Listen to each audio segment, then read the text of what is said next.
So this, everyone, is super exciting. I am really proud, really happy, and just really excited to announce that I am now one of the Broil King ambassadors, which is absolutely phenomenal. So exciting for me, especially because, like, when I started this a couple of years ago in lockdown, I didn't expect the journey that I was going to have, and I've still got a long journey to go, but really, really happy, loving the Broil King range. I've said this many times. So now that I'm one of their ambassadors, I'm so excited. So what we're going to do now is we're going to get this unboxed. I'm going to talk you through it. So let's go. So I'm just going to show you how it comes because I've already unboxed everything. So let me just show you real quick. We've got the Regal 500 in its own little polystyrene box there. A couple of legs.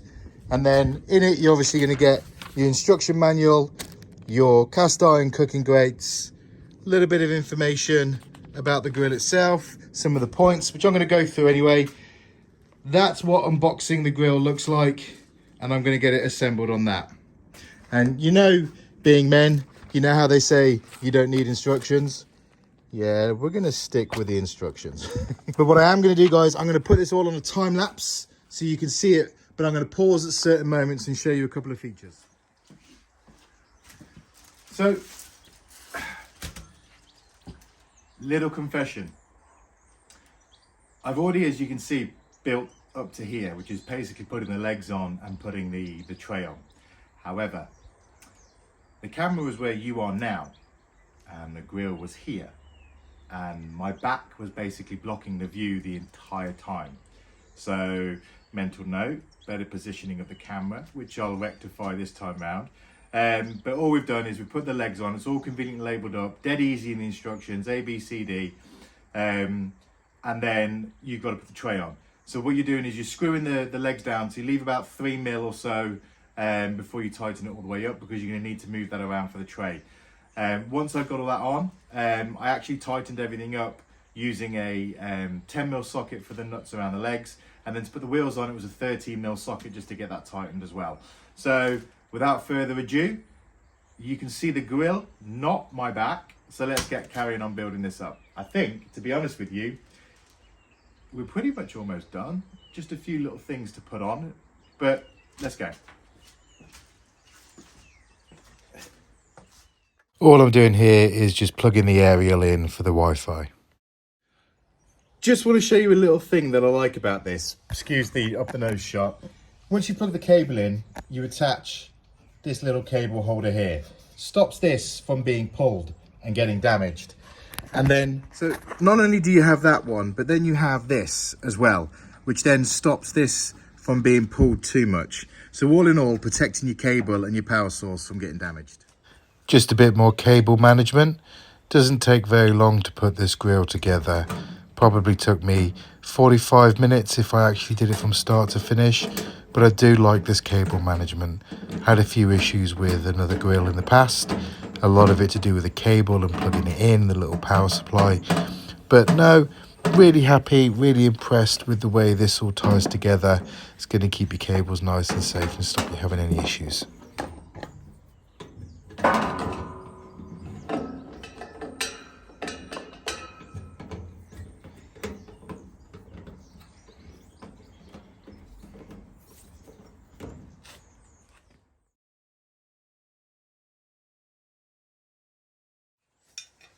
Again, classic shelf and classic mic, always getting things a little bit wrong.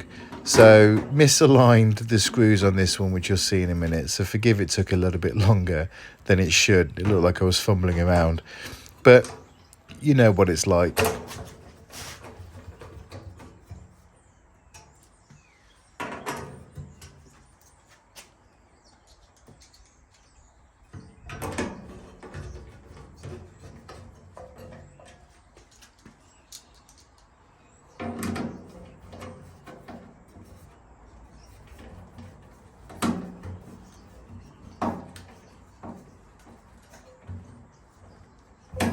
It was at this point I was getting a little bit frustrated, having to unscrew them all.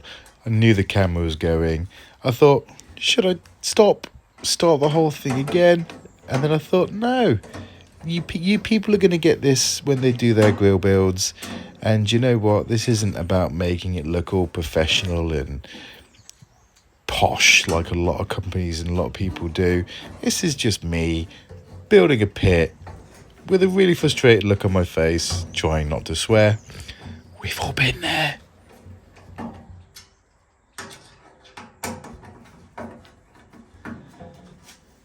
Thank God that's done. And after all that, yes, you guessed it, going to utilise that bottle opener. I need a beer.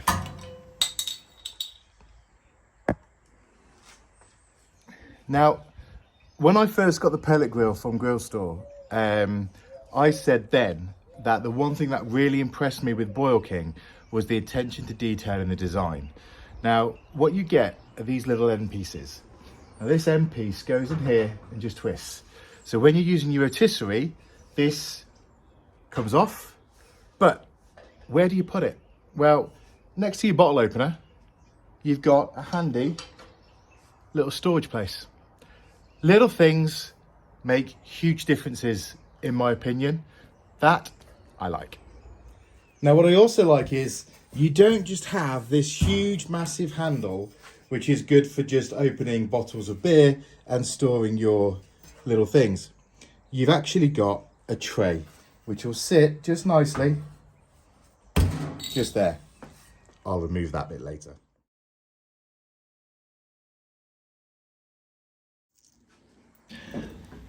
I was a bit worried when I first started building this, how long it was going to take. Is it going to be really complicated? Some can be, can't they? When you get a new grill, you're putting it all together and you want to send it back to the shop. But this was really easy. I'm quite impressed. A bit daunting when you open up all the pieces and you lay it out on the floor and you've got the whole box of nuts and bolts and stuff. But no, do you know what? Overall, I was really happy with the way this came together and how quick it did as well.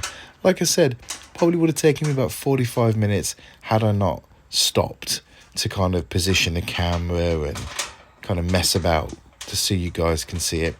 But enough of me talking. I'm going to get back to screwing a few nuts on and wait till the next clip.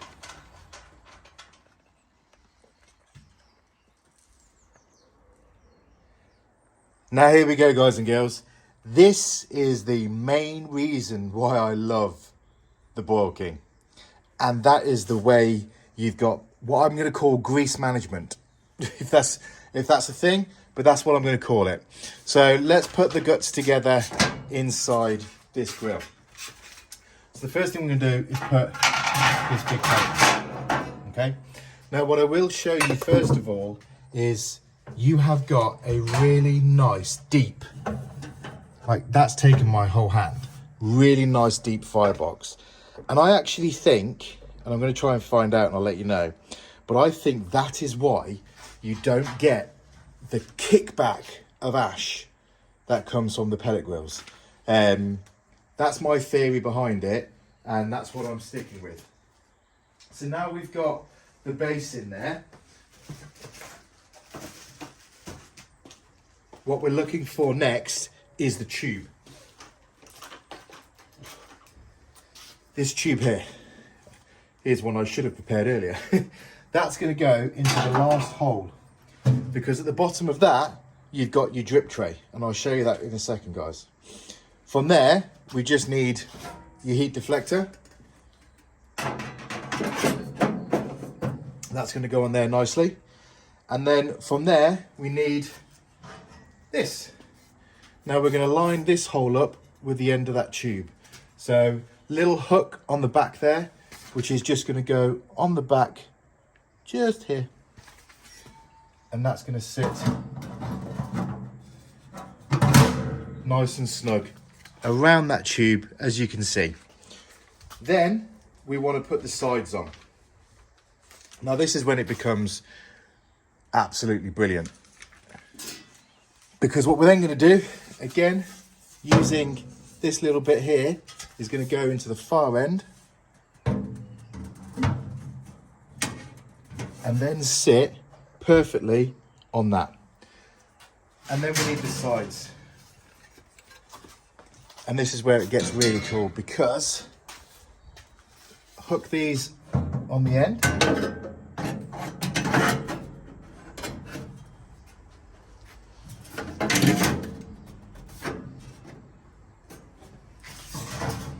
And the other one goes on the back here.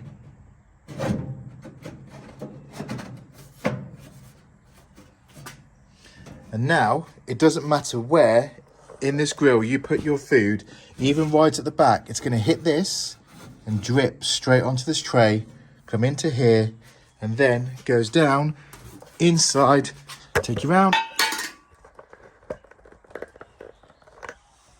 And just here, where we're going to put the tray.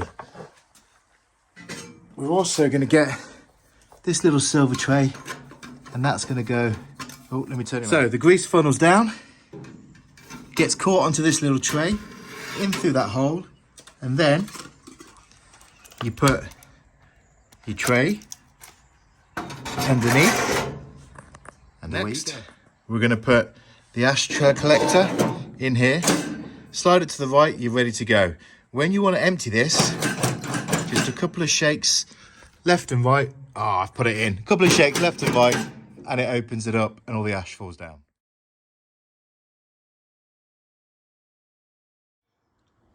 So then all I did was install this. This is for the rotisserie, and I'm going to do a rotisserie setup and video later on. But for now, what we're going to do is we're going to put these awesome cast iron grates into the grill. This is going to come with 5 pieces, and it also comes with a really handy tool. Sorry about that, the battery died on my phone. So we've got this handy tool for lifting on and off the grates itself. Nice and easy. But what I want to show you as well is you've got 2 different levels for the, well, not levels, surfaces for the cast iron. You've got this rigid point, if you like, where you can actually cook on, or you've got the flip it over and you've got the other side as well. So all the juices and everything will just sit in this little ridge line, which is great. So I'm just going to go ahead and pop this one in. And guys, we're kind of there. We're done with the setup of this now. So as you can see, it's a bit of a beast. I'm liking it. But let's do a little walk through and just go through a couple of the little features again, and also do the best part of the whole thing.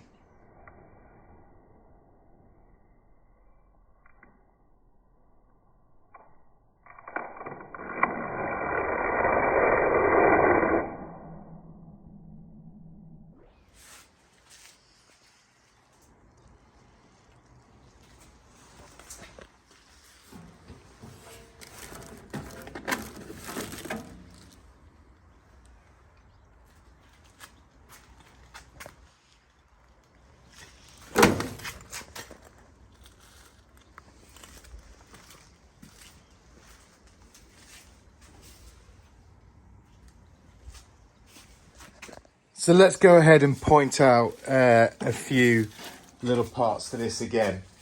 And again, it's just a few things that I think makes this a brilliant grill. So first of all, you've got your chimney on the back of it. And this is actually quite cool because on the Broil King and some of the other pellet grills, all the smoke comes out of here. But now you've got a chimney that you just open it up and you're there. Second bit, I like the way they've utilised this handle and they've put a nice tray on there. The design features utilising the bung just here keeps it nice and safe, and of course you've got to have the bottle opener. You can hold 10 kilos of pellets in this grill, in this hopper.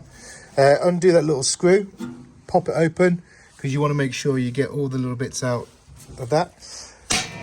Nice little utensil holder. Going into the main chamber, you've now got your gasket all around the outside of this, well, the inside of this for the door to stop any smoke leaks. You've got your heavy duty cast iron grills. you've got that wicked grease catching system underneath with your easy pull out tray. And for your pellets, little shake, pop it out, and you're there. So there you go, guys. That's the unboxing and setup, even though I failed on a few pieces of that video. But hey, do you know what? It's not about making it all look really pretty and really professional and all for the camera. It's a real-time thing. So, you know what? It is what it is. I enjoyed putting it together. I tell you what took the longest part of that, getting that blue film off everything. That took the longest than actually building the bloody barbecue. But do you know what? Like I said before, and I've said it once, the design features of this, Broil King have just nailed it. They've thought of absolutely everything. So stay tuned, guys. The next video we're going to be doing is going to be doing the initial burning of the grill and getting it all set up ready for a cook. So if you like the video, guys, don't forget to like and subscribe. Thanks for watching. Go check out the nearest Broil King dealer if you're looking to get yourself a pellet grill, because this is phenomenal.